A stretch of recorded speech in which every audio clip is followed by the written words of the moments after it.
Mr.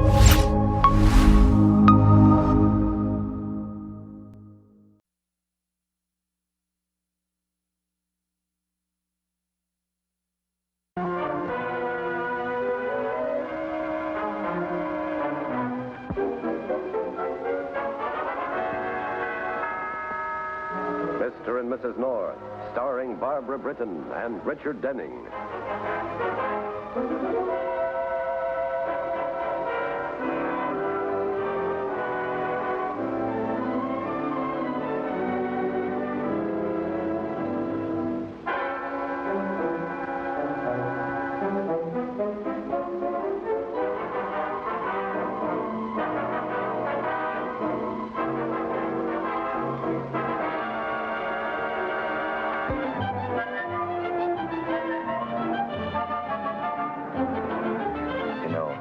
Holding your hand.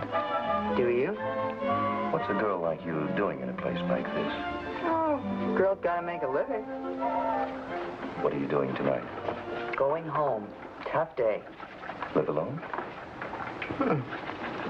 Can you get rid of her? Shh. It's a man. My husband.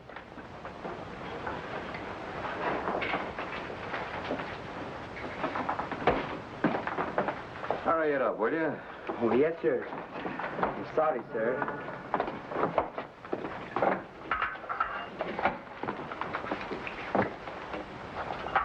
Yes, sir.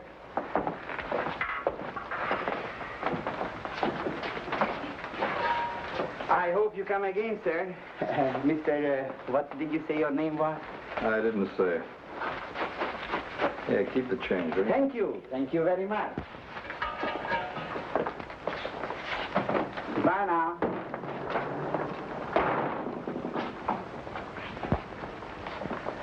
What's the matter? Haven't you hold enough hands for one day? Can't I look out? The people, the cars? Ah, what do you think I am, stupid? We're looking after that man. Well, you were looking out after him, weren't you? Well, it's a little bit different from when you are looking after him. How? There's something funny about his face. His skin is too tight for a man of his age and has scars behind his ears. So maybe it was in an accident or something. Come on, let's close up. I'm tired. Got one more customer coming. Let's not change the subject, lady. Okay, I looked at him because he was good looking. Does that satisfy you? Yeah. Fine kind of a life we lead. Yeah, stinks, doesn't it? Can you suggest whose fault it might be? Mine, I suppose. I suppose you are the model wife, sitting over there all day, holding hands. Well, what do you want me to do? Give them a manicure without holding their hands? You don't have to whisper to him like you did. Just what were you saying, you two, huh? I said, darling, I love you. And he said, come, fly with me to the moon. Yeah, well, I don't like it, and I won't have it. You hear me? Yes, I hear you. I hear you. I'm not wearing earmuffs. Listen to this. If I ever catch you... Pipe down. Somebody's coming. Hello, Maury. How's the boy? Just fine, Mr. North. How are you, Mrs. Dobkin? Well, I don't know what it is, Mr. North, but I feel great. Just great. Maybe it's the weather. Ah, good for you. Say, would you hold this for me? Oh, it looks like a new hat. You been shopping for your wife? I wouldn't dare. No, Mrs. North bought it this afternoon. I picked it up at the shop. They had to put another bunch of bananas on it or something. And don't let me forget it. Mrs. North had scalped me. Oh, Maury will take care of that. The usual, Mr. North? Yeah, but make it a little cleaner around the ears this time, Maury. That last haircut you gave me only lasted 3 days. Well, this time I'll make it 4 days. Well, what's the latest in the outside world, Mr. North? Well, Reynolds pitched a shutout. Did you hear? No. Go on, you kidding? What's the matter, Maury? You seem a little upset. Nothing the matter. Oh, no, I'm in the pink, Mr. North. Honest, yes, sir. It's Elsie. Honest, Mr. North, sometimes she aggravates me something terrible. The way she acts about... What do you mean, about money? Yes, about money, too, but it's mainly... You know how it is. Men customers come in the shop for manicure, and the way she acts about... Oh, it's probably nothing, Maury. She's a very good-looking woman. Naturally, men are attracted to her. I wouldn't worry about it. Nothing's going to happen. Well, I don't know, Mr. North. I can't stand it much longer.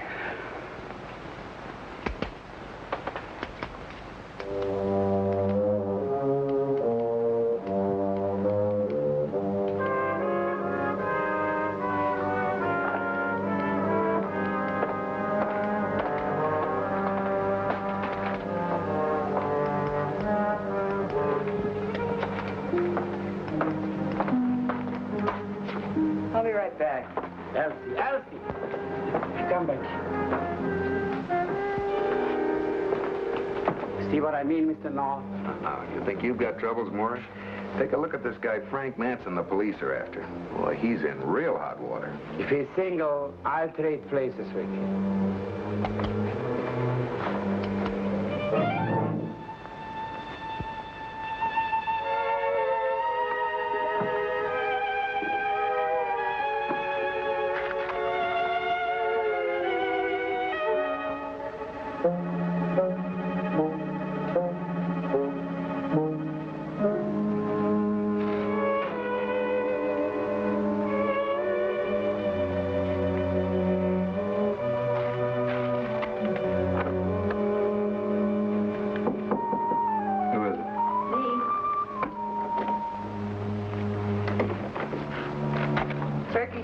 And beer. And don't ask me if it's cold. You get any cigarettes? Why don't you look and Forgot them see? again, huh? Now what's bothering you? Skip it.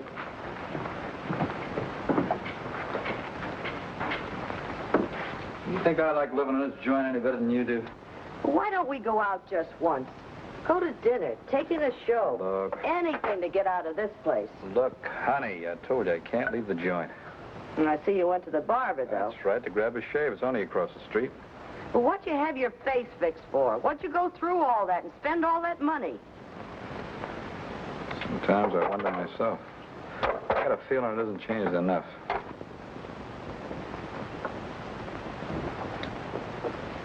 Hello, Jerry. Okay, an onion and an olive coming up. Well, how do you like it? Oh, I didn't taste it. I wouldn't dare. Jerry, my dress. Oh. Hey, you know, you're pretty nice looking for a girl. Well, where'd you put it? Oh, here. Better drink it before the onion and the olive get drunk and start throwing rocks at each other. My hat. Where is it? Hmm? No, I didn't see it. My new one, the one you brought home. Oh. Oh. Oh, Jerry, you didn't. Oh, wouldn't you know it? Elsie Dargan, I told her to Who's Elsie Dargan? The manicurist, the barber's wife. I stopped in for a haircut, and, well, I guess I forgot it. But don't worry, I'll get it tomorrow, Pam. I want to wear it tonight. We're having dinner with Bill Weigand. So, wear some other hat. Say, why don't you wear that one that looks like, oh, you know, the one with the chicken feathers all mixed up in the broccoli? Jerry North, you go back to that barber shop and get my new hat. But Pam, he'd probably be closed by the time I got there. Call him up in time to wait. Well, I still don't see why you can't wear some other hat. With chicken feathers and broccoli? Want your wife to look like a barnyard? Call him. Oh, nag, nag, nag.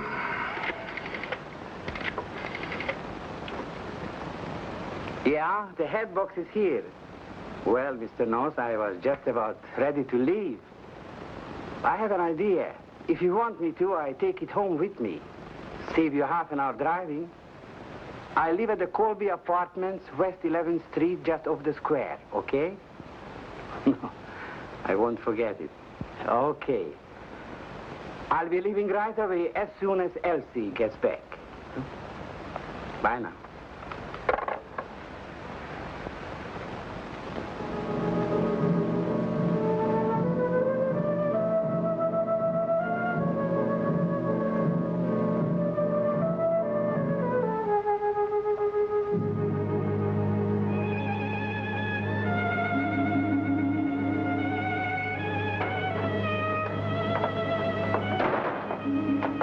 What are you waiting for? Why don't you go home?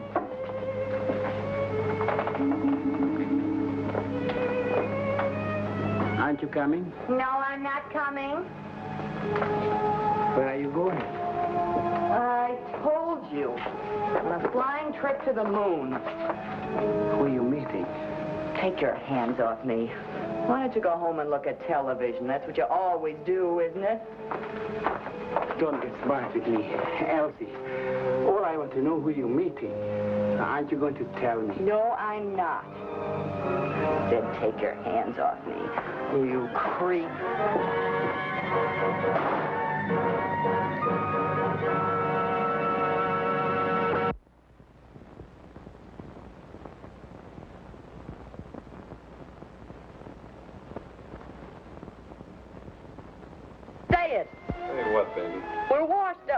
you say it instead of... Whoa, you're really blowing your rock, aren't you? Come here. Come here.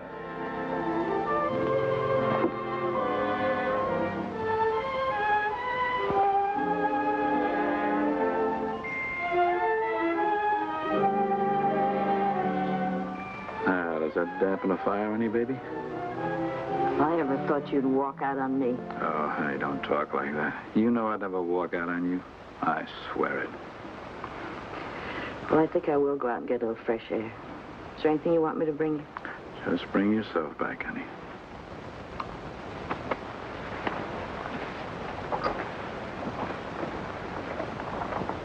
I won't be too long, honey.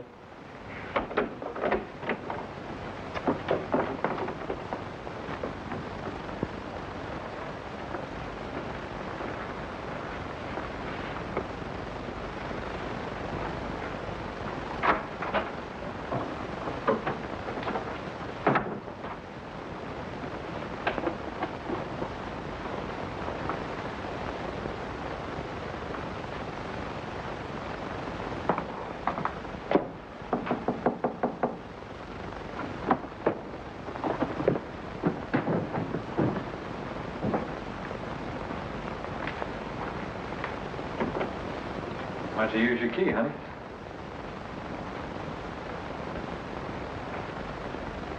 Hey, you're that manicurist from that barber shop across the street, aren't you? That's right. Say, what is this? What do you want? Just a little talk, Mr. Matson. You're crazy. Now get out of here. Why don't you call the house dick? Have him throw me out. How'd you know where I lived? I watched you cross the street when you left the barber shop. So? Well, after you left the shop, my husband told me you'd had a plastic job. He saw the scars. And then I saw your picture in the paper. Francis Leroy Matson. Still wasn't enough. How'd you know? Oh, that's right. So I went down to the post office. I thought maybe, well, you know those pictures they put up. And sure enough, there you were. Thought maybe you might like to see it.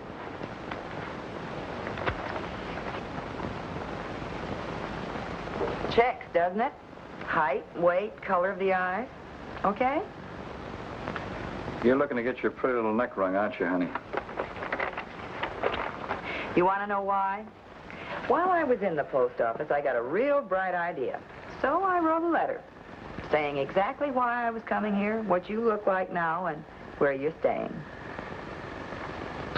Tell me, did you send it to cops? No, that wouldn't be bright, Mr. Matson. DA? You see, I wrote that letter to myself. Well, don't you get it? If you pay me off, I'll burn the letter when it comes. If I'm not around when it comes, my husband will open it and... Okay? How much? Oh, seeing as how the paper said that you made some pretty nice bundles when you killed those two bank guards, I'd say a reasonable amount would be, 10,000. Only 10 grand? You got a cigarette?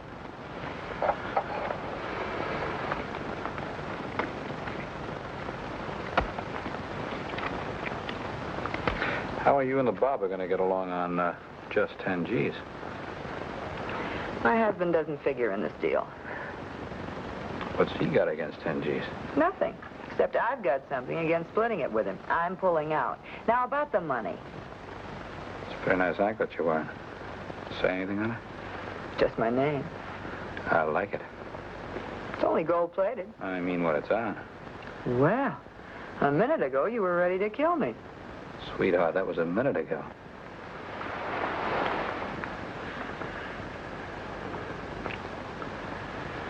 Do I pass? Maybe. You know, you and I can get around. We head out, kicks up rough, we come back. That way nobody loses anything.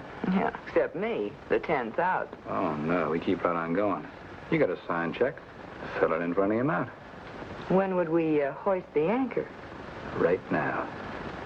Well, I'd have to burn that letter first. You know, the one I wrote. Yeah, I forgot about that. Hey, when do you expect that? Tonight. I sent a special delivery. Tell you what. There's a midnight plane leaving for England. I'll meet you. Of course, you wouldn't run out on me, now, would you? Oh, honey, and miss all the fun? How do I know what your idea of fun is? Convince me. All right, name it, baby. What? It's right on the tip of my tongue. $10,000. Now. You just got yourself a deal. Come here. That's right, the Chancellor Hotel. That's where you'll find Frank Matson. Room 317. Are you sure? I ought to be. Okay. It's just that the whole police force was out looking for him, and here you come and... I know him, I tell you. He just had a plastic job. You can still see the scars. Well, that doesn't necessarily prove you know him. I mean, because of the scars on him. It's the scars on me that prove it, Lieutenant. Oh. So you and Frank are old friends, huh? Well, you can call it that. Look, here's the key to his room. You can walk right in on him. Do you believe me now? Enough to take a chance? Weigand, have a car ready for me. We'll take a run over there, okay? What do you want me for? To identify him. None of us have seen the new face. Okay? It'll be a pleasure.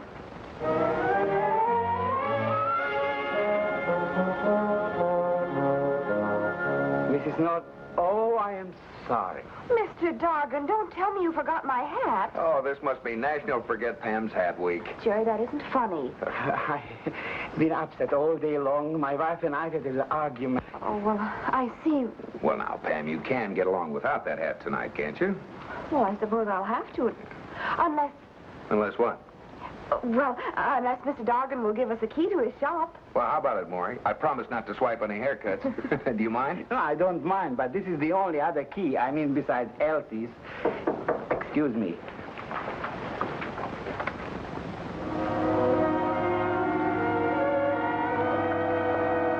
We'll send a special delivery letter to Elsie. Isn't there a return address? No? This is Elsie's handwriting. You mean she wrote it to herself? It looks like it. I better open it. It might be something important. Mr. North. What's the matter? Read this. What a crazy thing to do. It certainly is crazy, trying to blackmail Frank Matson. He'll kill her. Jerry, we've got to get to the Chancellor Hotel right away. Now, look, Pam, this is a job for the police. We'll find a policeman on the way. Let's go, Mr. North. I am worried. Please. All right, come on.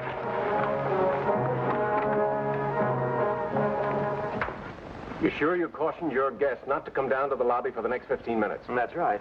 Good. Not a policeman. We haven't seen a single cop on the way. Did you find one? No. I'm not waiting. Oh, now, wait a minute, Maury. Don't be a chump. You can't handle Matson. Bill! Oh, we're glad we found you. Well, I'm sorry I didn't get a chance to call you, but something important came up. Yeah, for us, too. Here, read this letter, quick. 317. That's right. Frank Matson. Well, that's funny. I was... Well, who's this, Jerry? Maury Dargan, Elsie's husband. This Lieutenant Weigand. You got to do something, Lieutenant. He'll kill her, Bill. Yeah, this is going to complicate things a little. Well, what's the matter? We came here to pick Matson up. His girlfriend put the finger on him. She's trying to get him to come down. But, darling, just for one drink. I know, but the place is almost pitch black. We can sit in a corner. You know what cocktail lounges are like. Oh, darling, please, for me, just this once. Oh, swell, you're wonderful. Hurry up, darling. All right, get over there, all of you, and keep out of sight. Is the place covered? Right, good. Let's watch the elevator.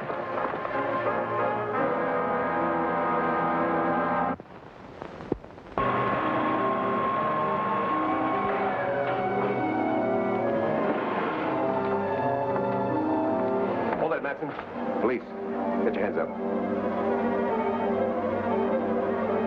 Touch you dirty. Hold it. Haven't got a chance.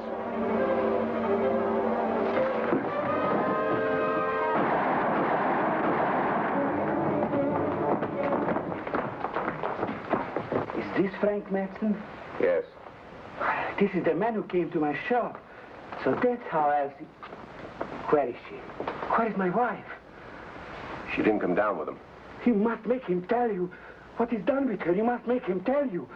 He's dead. Donahue, get the medical examiner.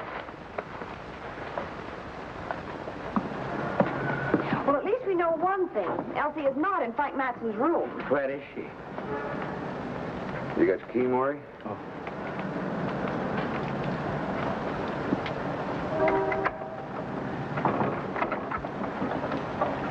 Be careful, Mrs. North. Oh! Pam, Maury, quick, the lights. Oh! It's Elsie. Elsie, are you all right? Elsie, she won't say anything. She's gone. Why did I give her what she wanted? Anything.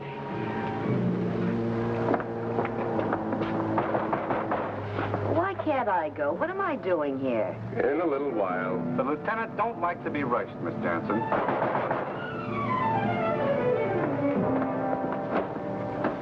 What's locked, Bill? Say, what's this? It's Mrs. Dargan, Bill. She's been shot. I'm sorry, Mr. Dargan.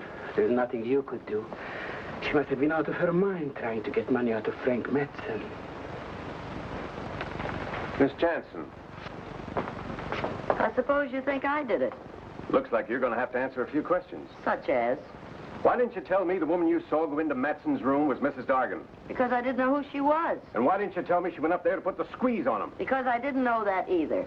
All I know is he said, "Why don't you use your key, honey?" Then I knew why he wanted to get me out of the room. Now, come on, Miss Jansen. Tell me the truth. You wouldn't know the truth if it stared you in the face.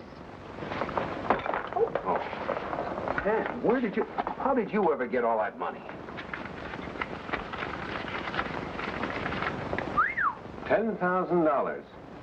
That isn't my purse, Jerry. Here's mine where it landed when I fell. Well, who's this?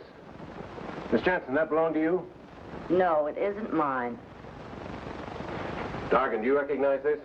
It's my wife's, Elsie's. Well, if I killed her, I would have taken the money, too, wouldn't I? And Frank Matson wouldn't have done it because he would have taken the money. Pam, you're right. Look, why don't we all go downtown and talk this over? Yeah, that's a good idea, Bill. Donahue, tell the medical examiner when he's through over at the hotel, we've got another one for him over here. Well, can I go now? Yes, you may go. Wait a minute, Maury. This is your wife's key case, isn't it? Yes, where did you find it? It was on the floor. It fell out of her purse with the other things. Is one of these a key to the shop? Yes, this one. Let's go. Going to lock up, Maury? Oh.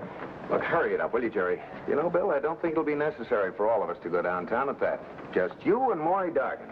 What do you mean? See this lock, Bill? Yes? It isn't a snap lock. It doesn't lock automatically.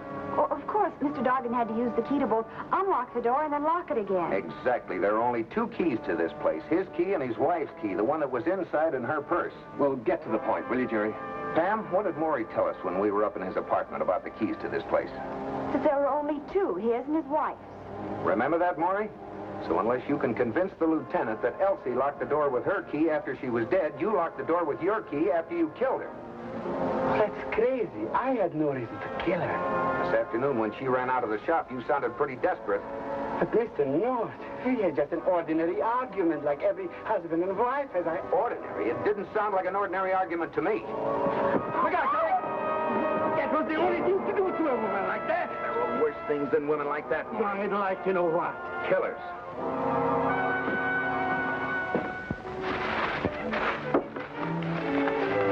Well, thank heavens it wasn't harmed. Well, let's see what it looks like. I should say not. Oh, now look, Pam, we went through a lot to get that hat. Yes, I know. Put it on. I can't. Why not? Because I'm going to exchange it tomorrow for one I like better.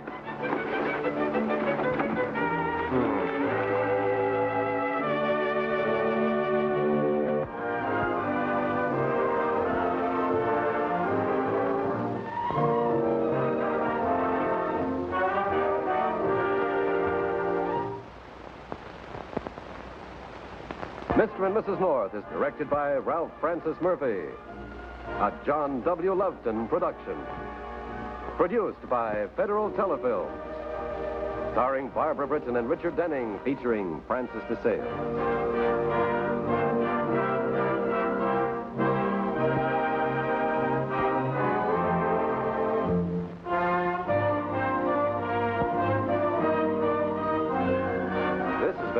presentation.